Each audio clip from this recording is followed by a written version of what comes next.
तो hello everyone, स्वागत है आप सभी का हमारे इस यूट्यूब चैनल पर। तो कैसे हैं दोस्त? उम्मीद है अच्छे होंगे, स्वस्थ होंगे और अच्छे से पढ़ाई कर रहे होंगे। आज के इस क्लास में हम प्रश्नावली 7.2 के क्वेश्चन को सॉल्व करेंगे। उससे पहले यानी कि जो समाकलन करने की विधि है, यानी कि जो 5 विधि बताई गई है, प्रति अवकलज विधि, प्रतिस्थापन, रूपांतरण, खंडशः और आंशिक, ठीक है। तो उसमें से हमने प्रति अवकलज विधि पर आधारित जो 7.1 के प्रश्न थे, यानी कि प्रश्नावली 7.1 के अंतर्गत जितने भी क्वेश्चन थे वो प्रति अवकलज विधि पर आधारित थे। तो उसको हमने आपको बता दिया है पिछली कक्षा में, आप जाकर देख सकते हैं। लेकिन आज की क्लास में हम प्रश्नावली 7.2 के क्वेश्चन को सॉल्व करेंगे। तो प्रश्नावली 7.2 के क्वेश्चन को सॉल्व करने से पहले जो आपको दूसरा विधि है बाबू, 2 नंबर जो विधि है प्रतिस्थापन विधि, उसको जानना पड़ेगा। क्योंकि इस जो 7.2 के क्वेश्चन है वो प्रतिस्थापन विधि पर आधारित है। तो आपको सबसे पहले प्रतिस्थापन विधि जानना पड़ेगा कि आखिर प्रतिस्थापन विधि क्या होता है। तो देखिए बाबू, यानी कि समाकलन करने की वैसी विधि जिसमें किसी फलन को मानकर समाकलन किया जाता है, यानी कि अवकलन किया जाता है, उसे हम प्रतिस्थापन विधि कहते हैं। क्या बाबू? यानी कि समाकलन करने की वह विधि जिसमें किसी हम फलन को मानकर समाकलन नहीं बल्कि अवकलन करते हैं।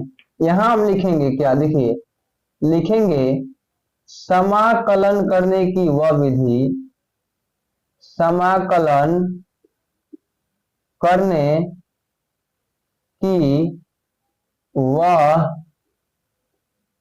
विधि जिसमें हम क्या बाबू, जिसमें हम किसी फलन को, ठीक है, फलन को मानकर अवकलन यानी कि डिफरेंशिएशन, ठीक है, अवकलन करते हैं, तो उसे प्रतिस्थापन विधि कहते हैं। ठीक है, प्रतिस्थापन विधि कहते हैं। यानी कि अगर कोई फलन दिया गया है, यानी समाकलन का क्वेश्चन दिया गया है, तो अगर आपको प्रतिस्थापन विधि से बनाना है तो उसमें का फलन का आप मानना पड़ेगा, उसके बाद उसका आप अवकलन करेंगे यानी कि डिफरेंशिएशन, उसके बाद बनाएंगे। तो वही है प्रतिस्थापन विधि। तो प्रतिस्थापन विधि को मुख्यतः 2 विधि यानी कि 2 प्रकार से सॉल्व किया जाता है बाबू। क्या? यह मुख्यतः 2 प्रकार का होता है या 2 प्रकार से सॉल्व होता है, 2 प्रकार से हल होता है। ठीक है, या इसका 2 विधि आप कह सकते हैं। पहला है एक बार मानकर, एक बार मानकर या मानने वाला, ठीक है। और दूसरा क्या है बाबू? 2 बार मानकर या मानने वाला, 2 बार मानकर। तो हम जो प्रश्नावली 7.2 के क्वेश्चन को सॉल्व करेंगे उसमें ये वाला प्रयोग होगा, यानी कि एक बार मानकर। यानी कि प्रश्नावली 7.2 के क्वेश्चन को सॉल्व करने के लिए जो फर्स्ट मेथड है, एक बार मानकर आपको सॉल्व करना है। तो आइए प्रश्नावली 7.2 के क्वेश्चन को हम सॉल्व करते हैं। अब देखिए, एक बार मानने पर आधारित प्रश्न है, ठीक है। तो आप हेडिंग बनाइएगा, क्या? एक बार मानने पर आधारित प्रश्न, एक बार मानने पर आधारित प्रश्न, ठीक है। तो देखिए, इसमें एक भाग यानी कि एक भाग मानकर अवकलन करने पर दूसरा भाग आ जाता है। जैसे बाबू, हम लैंग्वेज में नहीं लिखेंगे, आपको समझा दे रहे हैं। जैसे अगर डिफरेंस अवकलन यानी कि देखिए समाकलन का क्वेश्चन दिया है, मान लीजिए यहाँ दिया है 2x और बटे में दिया है 1 प्लस एक्स स्क्वायर और dx। तो ये है प्रतिस्थापन विधि से बनाने वाला और उसमें भी एक बार मानने पर आधारित प्रश्न। कैसे? यानी कि जो नीचे वाला भाग है इसको आप अगर मानेंगे और इसका अवकलन करेंगे तो ऊपर वाला भाग आ जाएगा। जैसे बाबू इसको हम सॉल्व करके आपको बता देते हैं। यहां हम लिखेंगे माना, ठीक है बाबू, माना 1 प्लस एक्स स्क्वायर को आप कुछ भी मान सकते हैं, एक्स वाई जेड कुछ भी, तो हम यहाँ जेड मान लेते हैं। उसके बाद आपको करना है इसका डिफरेंशिएशन, तो यहाँ लिखेंगे differentiation with respect to x, ठीक है। तो देखिए d1 प्लस एक्स स्क्वायर और बटे में dx, ठीक है, और यहाँ आ जाएगा dz बटे में dx। तो अब इसको हम पार्ट बाई पार्ट में बांटेंगे, यानी कि 1 का अलग करेंगे और एक्स स्क्वायर का अलग अवकलन करेंगे। तो d1 बटे में dx और प्लस dx स्क्वायर बटे में dx और यहाँ हो जाएगा dz बटे में dx। तो देखिए इसका हो गया 0 और प्लस इसका हो जाएगा 2x, ठीक है, और बराबर में dz बटे में dx। जो लोग अवकलन यानी कि पढ़े होंगे उनको याद होगा कि यहाँ 2x कैसे हुआ, यानी कि nx के पावर n-1 होता है। तो देखिए यहाँ 2 है तो 2 में से 1 जाएगा तो 1 नहीं लिखा जाता है, तो हमने यहाँ 2x कर दिया। अब देखिए यहाँ 2x केवल बचा है, इसका 0 का कोई महत्व नहीं है, यानी कि 2x बराबर dz बटे में dx। तो हमें यहाँ से निकालना है बाबू किसका मान, यहाँ dx का मान निकालेंगे, यानी कि तो यहाँ देखिए ये वाला यहाँ आ जाएगा, तो dx बराबर हो जाएगा dz बटे में 2x। तो dx का मान कितना आ गया बाबू, dz बटे में 2x। तो अब इसका मान, जैसे इसको हम मानेंगे समीकरण 1, ठीक है, और ये हो गया समीकरण 2 मान लीजिए, ठीक है। तो हम यहाँ लिखेंगे कि समीकरण 1 में dx का मान रखने पर, समीकरण 1 में dx का मान रखने पर, ठीक है, मान रखने पर, तो समीकरण 1 क्या दिया गया है, तो समीकरण 1 है i बराबर इंटीग्रल 2x बटे में 1 प्लस एक्स स्क्वायर और dx। तो देखिए आपने एक 1 प्लस एक्स स्क्वायर को क्या माना है बाबू, z माना है, तो हम 1 प्लस एक्स स्क्वायर की जगह लिखेंगे z, और जो dx का मान आया है यहाँ dz बटे में 2x, तो यहाँ dz बटे में 2x पुट कर देंगे। तो यहाँ से देखिए हो जाएगा इंटीग्रल 2x और बटे में यहाँ हो जाएगा z इंटू dz बटे में 2x, ठीक है। तो देखिए 2x से 2x कट गया, ठीक है, तो बचा क्या बाबू, बचा 1 प्लस जेड इंटू dz। तो देखिए आप इसका आसानी पूर्वक समाकलन कर लेंगे, क्योंकि जेड फॉर्म में यहाँ दिया है, तो यहाँ इसका भी जो कंडक्टर है वो भी जेड फॉर्म में है। तो अब यहाँ आप लिखेंगे integrating with respect to z. बहुत बच्चे यहाँ x लिख देंगे, यहाँ x के फॉर्म में रहेगा तब x लिखा जाएगा, लेकिन जब z के फॉर्म में है तो यहाँ z लिखा जाएगा। इस बात को आप लोग याद रखेंगे। तो देखिए हम आपको सूत्र में बताए हैं कि 1 बटे एक्स dx का क्या होता है सूत्र बाबू, log x होता है। तो वहां देखिए 1 बटे z का क्या हो जाएगा, log z, और प्लस में c हो जाएगा, यानी कि कांस्टेंट, ठीक है। या तो आप इतना भी छोड़ सकते हैं, अगर आपकी चाहत है, मनसाहा है कि इससे भी आगे हम यानी कि बढ़ें, तो आप यहाँ z का मान पुट कर लेंगे, यानी कि z का मान देखिए 1 प्लस एक्स स्क्वायर आपने माना है। तो आपको यहाँ लिखना पड़ेगा put the value of z, put the value of z। z का मान आप यहाँ पुट करेंगे तो log और मॉडुलस दे देंगे 1 प्लस एक्स स्क्वायर, ठीक है, और प्लस में c।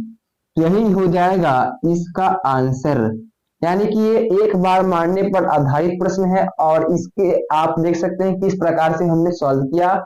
तो सेम इसी प्रकार से जितने भी प्रश्नावली 7.2 के क्वेश्चन हैं एक बार मानकर उसे सॉल्व करना है। तो चलिए हम चलते हैं प्रश्नावली की क्वेश्चन की ओर, ठीक है बाबू। देखिए प्रश्नावली 7.2 का जो पहला क्वेश्चन है, जो हमने एग्जाम्पल के जरिए आपको समझाया, यानी कि पहला क्वेश्चन दिया गया है जो हमने आपको समझा दिया है, इंटीग्रल 2x बटे में 1 प्लस एक्स स्क्वायर और dx, ठीक है। तो ये क्वेश्चन हमने एग्जाम्पल के तौर पे आपको समझा दिया है, तो हमें आशा है, उम्मीद है इस क्वेश्चन को आप बना लेंगे, क्योंकि हमने तो बना दिया है। बात करते हैं क्वेश्चन नंबर 2 की।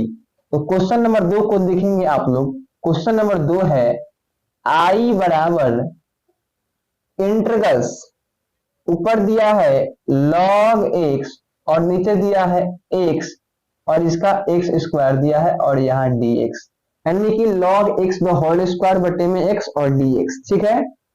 तो सबसे पहले आप बच्चे को ये कंफ्यूजन रहता है कि सर पिछले क्वेश्चन में आपने नीचे वाला माना था, तो क्या हर क्वेश्चन में नीचे वाला फलन ही माना जाएगा? तो नहीं, एक चीज आपको हम बताते हैं, यानी कि वैसा फलन आपको मानना है नीचे वाला या ऊपर वाला जिसका अगर आप अवकलन करें तो नीचे वाला भाग या तो आ जाए या तो ऊपर वाला भाग आ जाए। जैसे हमने इसमें 1 प्लस एक्स स्क्वायर इसलिए माना क्योंकि अगर इसका हम अवकलन करेंगे तो 2x यानी कि ऊपर वाला भाग आ जाएगा। लेकिन यहाँ अगर आप नीचे वाला x मानते हैं और इसका अवकलन करते हैं तो log x नहीं आएगा। लेकिन अगर आप log x को मानेंगे और इसका डिफरेंशिएशन यानी कि अवकलन करेंगे तो ये नीचे वाला भाग यानी कि 1 बटे x आ जाएगा। तो क्यों ना हम ऊपर वाला भाग माने। तो यहां से आपको इस चीज का तो कंफर्म हो गया कि आखिर नीचे वाला मानना है या कि ऊपर वाला, ठीक है। तो यहां सबसे पहले आप लिखेंगे माना, ठीक है, माना। log x को आपको मानना है क्योंकि ऊपर वाला पद इसलिए मान रहे हैं कि इसका हम अवकलन करेंगे तो नीचे वाला फॉर्म आ जाएगा। तो log x बराबर आप कुछ भी मान सकते हैं, जैसे हमने z मान लिया। अब इसका आप करेंगे डिफरेंशिएशन, तो यहाँ हम इसका कर रहे हैं डिफरेंशिएशन, यानी कि differentiation with respect to x, ठीक है। x के फॉर्म में इसलिए करेंगे क्योंकि ये x के फॉर्म में दिया रहेगा, हमें इससे मतलब नहीं है, हमें मतलब है इस फलन से, यानी कि जो फलन में रहेगा उसके तौर पे ही यानी कि डिफरेंशिएशन किया जाएगा। अगर यहाँ y रहता तो यहाँ y लिखते, अगर यहाँ z रहता तो यहाँ z लिखते और यहाँ कुछ और मानते। आप जरूरी नहीं है कि केवल z ही मान सकते हैं और मतलब मान सकते हैं x y z यानी कि k कुछ ही मान सकते हैं। अब इसका जब आप करेंगे डिफरेंशिएशन यानी कि log x बटे में यहाँ हो जाएगा dx, ठीक है, और बराबर dz बटे में dx, ठीक है। तो log x का dc क्या होता है 1 बटे x, ठीक है, और बराबर यहाँ हो जाएगा dz बटे में dx। देखिए पिछले क्वेश्चन में हमने आपको यहां तक करके ये बताया था कि इससे यहां से आपको dx का मान निकालना है, तो dx का मान निकालने के लिए इसको फ्री करना पड़ेगा, यानी आप इसको यहां भेजेंगे तो हो जाएगा dx बराबर ये यहां आ जाएगा यानी x इंटू dz। तो इसको आप समीकरण 2 मान लीजिए और इसको आप समीकरण 1, ठीक है। तो यहां से देखिए dx का मान आ गया बाबू।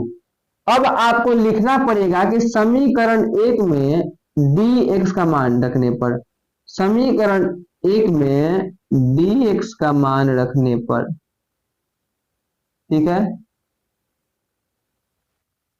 या तो आप ये भी लिख सकते हैं या आप लिखेंगे अकॉर्डिंग टू क्वेश्चन और क्वेश्चन को लिखकर या मान पुट कर सकते हैं। तो क्वेश्चन है आई बराबर integral log x the whole square और बटे में x इंटू dx। तो यहां हम देखिए log x को क्या माने हैं बाबू, log x को हमने z माना है, तो यहां हो जाएगा z स्क्वायर बटे में x इंटू, अब देखिए dx का मान आपको पुट करना है, तो dx का मान कितना है x इंटू dz। तो देखिए x से x कट जाएगा तो बचेगा क्या integral z square into dz, ठीक है, इतना समझ में आ गया। अब यहां से आप पढ़ेंगे इसका इंटीग्रेटिंग, तो हम लिखेंगे integrating with respect to x नहीं z, क्योंकि ये z के फॉर्म में दिया है। तो इसका जब आप इंटीग्रेटिंग करेंगे तो जब x के पावर n का क्या होता है x के पावर n प्लस 1 बटे n प्लस 1, तो क्या हो जाएगा ये हो जाएगा z के पावर 2 प्लस 1 बटे में 2 प्लस 1 और प्लस में c। तो जो समझदार बच्चे होंगे वो डायरेक्टली लिख देंगे जेड के पावर 3/3, लेकिन हम आपको एकदम आसान लेवल में बता रहे हैं ताकि आपको किसी प्रकार का दिक्कत ना हो क्वेश्चन सॉल्व करने में। तो यहाँ हो जाएगा जेड के पावर 3/3 और प्लस सी। तो बहुत बच्चे यहाँ भी इतना भी करके छोड़ देते हैं, लेकिन उससे बेहतर आपको यानी कि लिखने के लिए यहाँ अगर जेड का मान पुट कर देंगे तो उससे भी बेहतर यहाँ लिखेंगे put the value of Z, put the value of Z. Z का मान कितना है बाबू, तो log x है। तो यहाँ हो जाएगा log x the whole cube बट्टे में 3 और प्लस सी। ये हो जाएगा इसका आंसर, यानी कि 2 नंबर क्वेश्चन का ये हो जाएगा आंसर। तो हमें उम्मीद है कि ये भी क्वेश्चन आपको समझ में आ गया होगा। अब हम चलते हैं नेक्स्ट क्वेश्चन की ओर, यानी कि क्वेश्चन नंबर 3 की ओर। देखिए क्वेश्चन नंबर 3 क्या दिया गया है बाबू।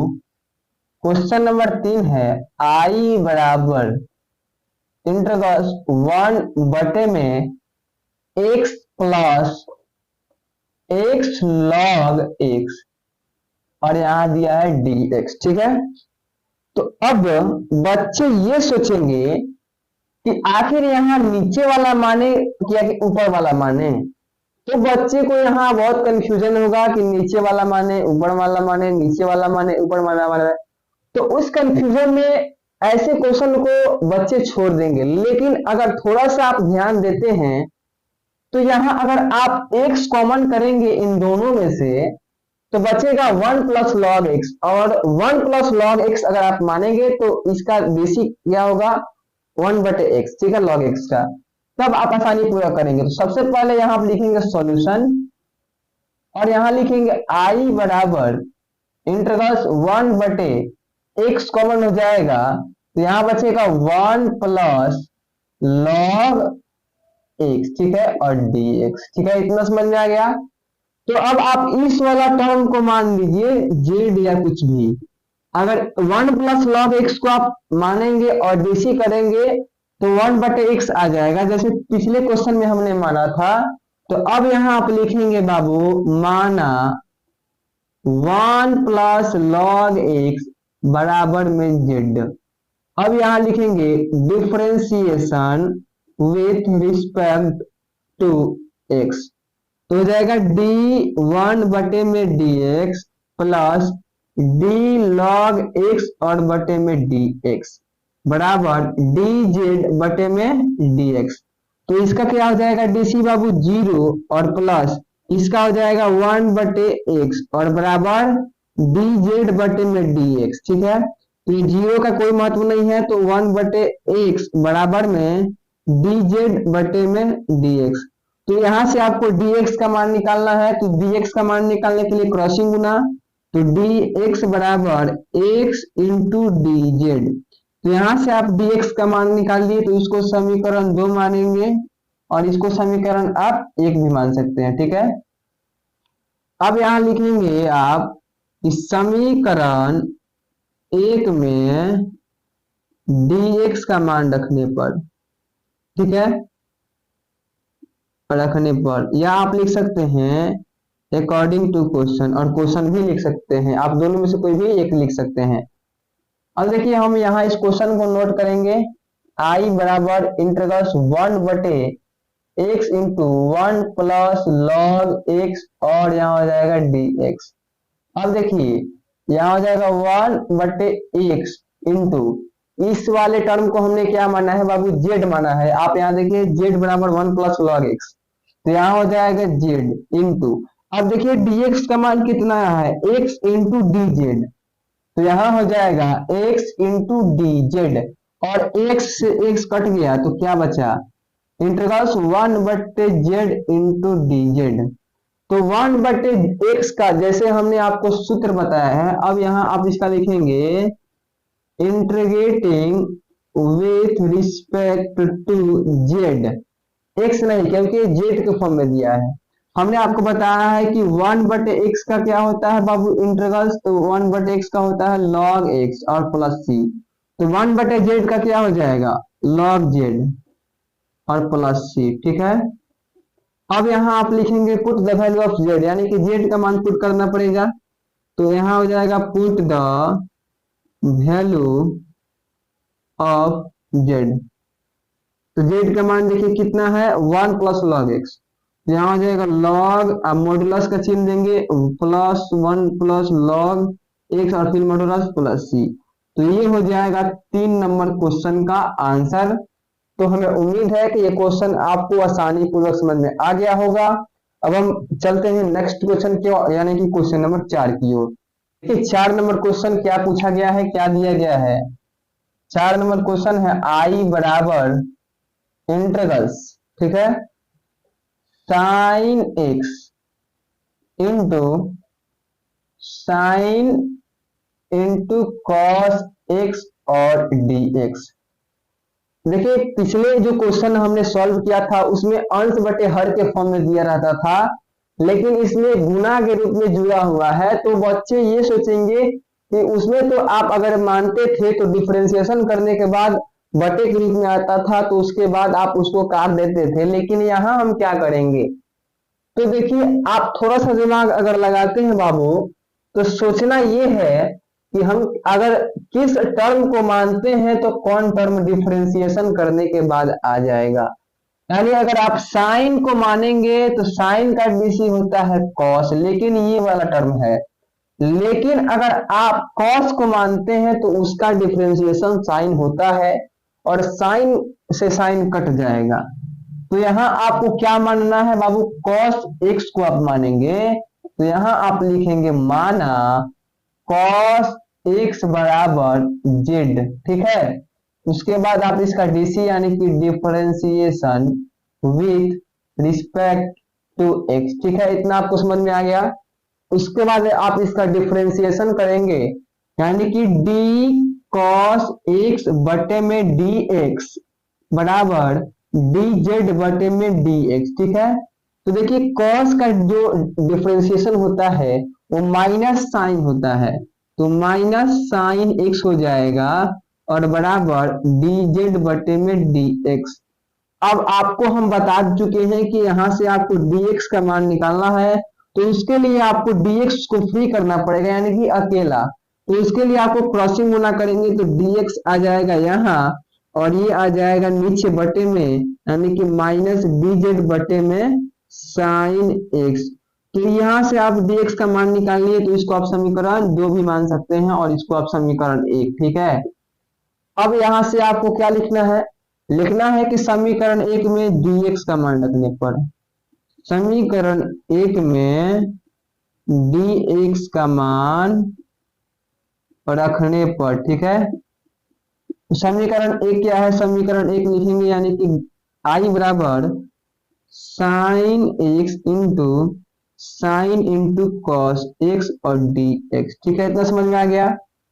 अब आप यहां से इसका मान पुट करेंगे, यानी कि जो आपने कॉस को माना है जेड, तो यहां लिखेंगे हम i बराबर साइन एक्स इंटू साइन, और देखिए आपने कॉस एक्स को क्या माना है, जेड माना है, यहां दिख रहे हैं, तो हम लिखेंगे यहाँ जेड। और देखिए dx का मान कितना है, dx का मान है माइनस डी जेड बटे में साइन एक्स, ठीक है। तो इस माइनस को आप बाहर कर देंगे, तो यानी कि साइन एक्स से साइन एक्स कट गया, तो माइनस बाहर आ गया, तो बचा गया sine z into d z. अब आप इसका आसानी पूर्वक क्या कर सकते हैं बाबू, इंटीग्रल्स। तो यहां लिखेंगे integrating with respect to z. तो जो साइन एक्स का जिस इंटीग्रल्स होता है वो माइनस कॉस एक्स होता है, लेकिन साइन जेड दिया है तो माइनस कॉस जेड होगा, तो माइनस माइनस ये प्लस हो जाएगा, यानी कि माइनस, और इसका हो जाएगा कॉस जेड, ठीक है, और यहाँ भी माइनस और प्लस में सी, ये माइनस माइनस प्लस हो जाएगा, यानी कि कॉस जेड प्लस सी। तो अब यहां से आप क्या लिखेंगे, put the value of Z, put the value of Z. तो जेड का मान क्या है, देखिए कॉस हो गया, और जेड का मान देखिए यहाँ कॉस एक्स है, तो यहां से हो जाएगा cos into cos x plus C, ये इसका आंसर हो जाएगा, ठीक है। तो हमें उम्मीद है कि ये भी क्वेश्चन आपको समझ में आ गया होगा। अब हम चलते हैं नेक्स्ट क्वेश्चन की ओर, यानी कि क्वेश्चन नंबर 5 की ओर। देखिए 5 नंबर क्वेश्चन क्या दिया गया है। 5 नंबर क्वेश्चन है आई बराबर integral sine A x plus B into cos A x plus B और डी एक्स। अब देखिए यहाँ बहुत बच्चे को कंफ्यूजन होगा कि ये वाला माने कि ये वाला माने, ये मानेंगे तो ये नहीं आएगा, ये मानेंगे तो ये नहीं आएगा। तो इस सेंस में करना ये है कि आपको त्रिकोणमिति का सूत्र याद होगा, इनवर्स जब आप पढ़े होंगे तो वहां से आपको इनवर्स का सूत्र लगाना है। यहाँ जैसे अगर आपको सॉल्व करना है, देखिए अगर हम यहाँ 1/2 लिखते हैं और इंटीग्रल से यहाँ 2 लिखते हैं तो कोई दिक्कत नहीं है, हमने कोई चेंज नहीं किया है। देखिए 2 से 2 कट जाएगा और यहाँ आ जाएगा sine A x plus B into cos A x plus B और डी एक्स। ठीक है, तो देखिए ये वाला जो सूत्र है two sine A into cos B, ठीक है, ये सूत्र है बाबू। तो इसका क्या होता है, साइन 2a क्या हो जाएगा इसका 1/2 इंटू साइन 2 और ये यानी कि ए एक्स प्लस बी, ठीक है, और यहां हो गया डी एक्स। इतना समझ में आ गया। और इसका आप आसानी पूर्वक कर लेंगे इंटीग्रेशन, क्या आ जाएगा integrating with respect to x. ये 1/2 है तो इसको हम 1/2 लिख देंगे, ठीक है। अब देखिए साइन का सबसे पहले आप करेंगे तो साइन का क्या हो जाएगा बाबू, साइन का हो जाएगा माइनस, ठीक है, माइनस कॉस एक्स। इसमें आप गुना भी कर सकते हैं या तो छोड़ भी सकते हैं। तो minus cos 2ax plus B, ठीक है, और बटे में अब देखिए यहाँ 2 है, इसमें गुना करेंगे तो 2x हो जाएगा, ठीक है, 2x हो जाएगा। तो देखिए यहाँ इसका जब आप करेंगे 2ax का तो यहाँ हो जाएगा 2 और प्लस में c, समझ में आया। यानी कि यहाँ जो 2 है वो नीचे 2 आ जाएगा क्योंकि ये x के गुणांक के रूप में जुड़ा हुआ है। तो जब आप इसको लिखेंगे गुना यानी कि सरलतम रूप में तो ये माइनस इधर आ जाएगा और ये हो जाएगा 1/4 cos A x plus B और प्लस में सी, या आप इसको लिख सकते हैं minus cos A x plus B और बटे में 4 और प्लस सी। ये भी इसका आंसर हो जाएगा, या तो आप ये भी छोड़ सकते हैं, ये भी इसका आंसर हो जाएगा। तो हमें उम्मीद है कि 5 नंबर क्वेश्चन आपको आसानी पूर्वक समझ में आ गया होगा। अब हम देखते हैं क्वेश्चन नंबर 6 को। क्वेश्चन नंबर 6 देखिए दिया है आई बराबर इंटीग्रल अंडर रूट ए एक्स प्लस बी, ठीक है, और यहाँ दिया है डी एक्स, ठीक है। तो अब बच्चे ये सोचेंगे कि आखिर क्या इसमें भी मानना है, कि जरूरी नहीं है कि हर क्वेश्चन में मानने वाला ही हो। हमने आपको टाइप इसलिए बताया कि जो क्वेश्चन ऐसे यानी कि फॉर्मूला पर नहीं बनेगा उसको आपको मानना है, ठीक है। तो सबसे पहले आपको घात घातांक का नियम मालूम होना चाहिए कि रूट है जो है बराबर के जब उस साइड जाता है तो स्क्वायर में चेंज होता है, या रूट को आप जैसे हटाना है तो पावर में 1/2 लिख सकते हैं। तो देखिए यहां हम लिखेंगे आई बराबर इंटीग्रल ए एक्स प्लस बी और इसको हमें हटाना है तो 1/2 और डी एक्स।